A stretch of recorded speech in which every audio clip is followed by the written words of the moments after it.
Hello, I'm Melly Gamish, coming to you from our newsroom here at Humber College North Campus. It's Friday, November 26. Here's what's making news.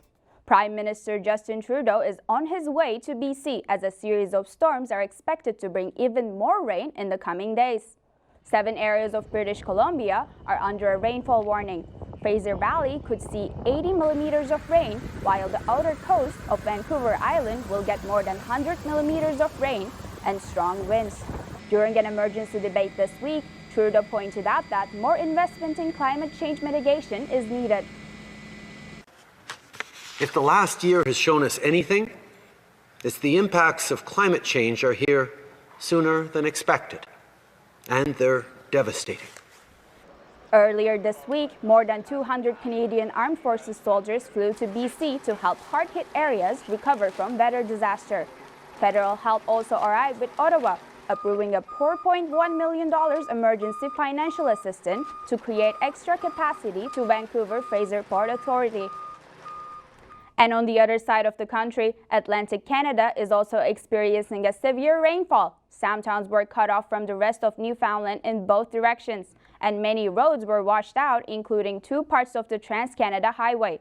The province is not considering evacuating any homes yet, but officials and police are asking residents to stay indoors and avoid unnecessary travel. In international news, 27 people are dead after an inflatable boat capsized while crossing the channel between France and Britain. Officials are calling it the worst disaster involving migrants in the waterway separating the countries. Some of the migrants, including young children, were brought on shore by a rescue vessel, while others were intercepted by Border Force officials.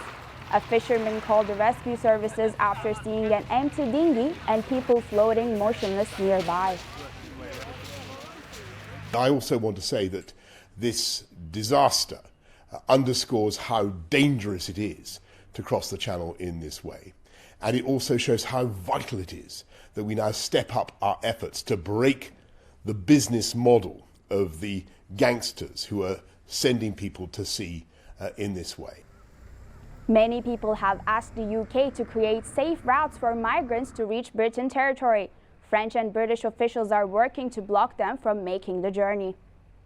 And I say to our partners across the channel, now is the time for us all to step up, to work together, to do everything we can to break these gangs who are literally getting away with murder. United Nations says the number of refugees trying to reach Europe by sea has more than doubled in the first half of the year. The daily amount of people crossing the channel has reached record numbers this month. Some parents around the province are rushing against the clock to get their little ones vaccinated after the recent approval of the Pfizer vaccine. Earlier this week, the first rollout of the child-friendly vaccines became available to children ages 5 to 11. Just in time for the holiday season, Toronto Public Health has identified more than 30 neighborhoods to administer the first rollout of the Pfizer vaccine.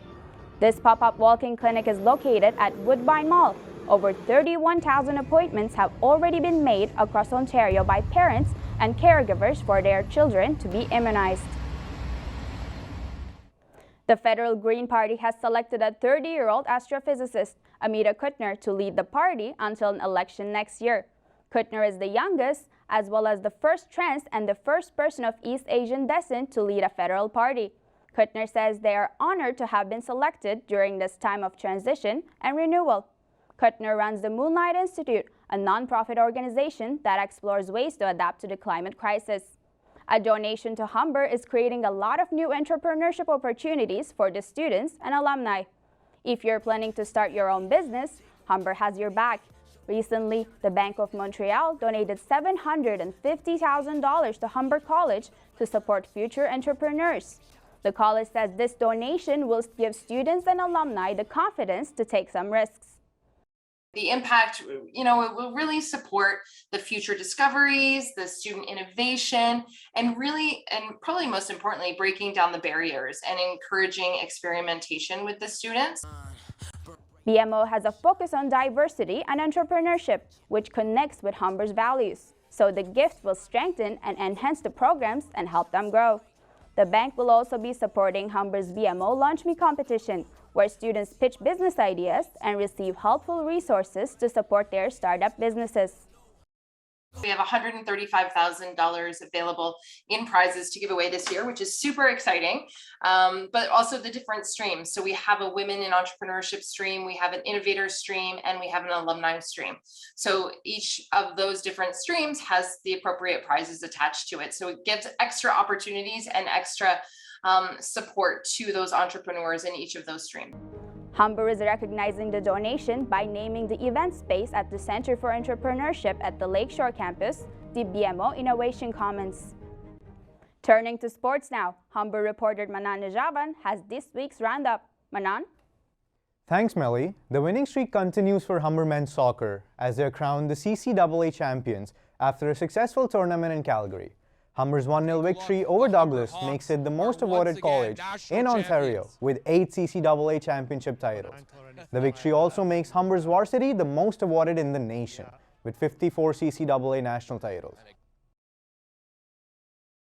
After a failed season, Toronto FC has now appointed 3-time MLS Coach of the Year, Bob Bradley, as the head coach and the sporting director of the club. After finishing 26th this season, TFC will be looking forward to the 63-year-old former LAFC's head coach's experience in order to revive the franchise. Bradley has a long list of clubs all over the globe that he has coached, including the US and the Egypt men's national teams. The whereabouts of Chinese tennis player Peng Shuai are still unknown after she accused former Vice Premier Zhang Gaoli of sexually assaulting her.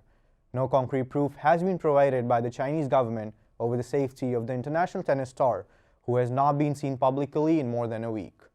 The Women's Tennis Association expressed their concern over the validity of an email that was released by CGTN, a China state-owned broadcast company.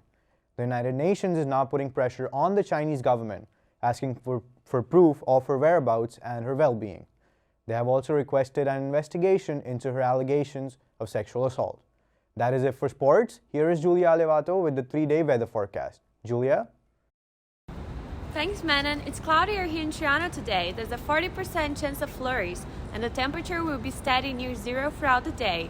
Tomorrow is a mix of sun and cloud with a 30% chance of flurries. The high will be 1 and the low is -5.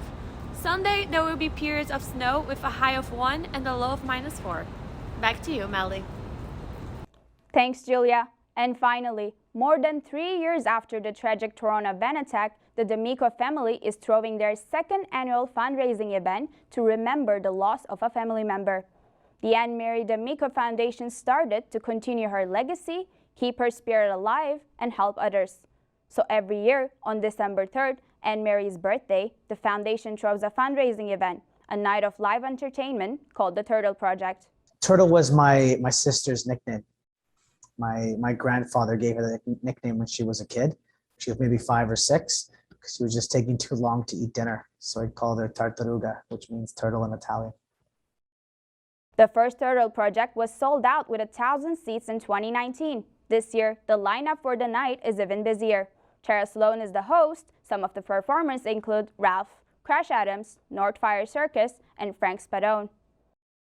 It's been so encouraging to see people's reactions to it, and a lot of positive support from anyone we talk to. That makes us feel very motivated to do more.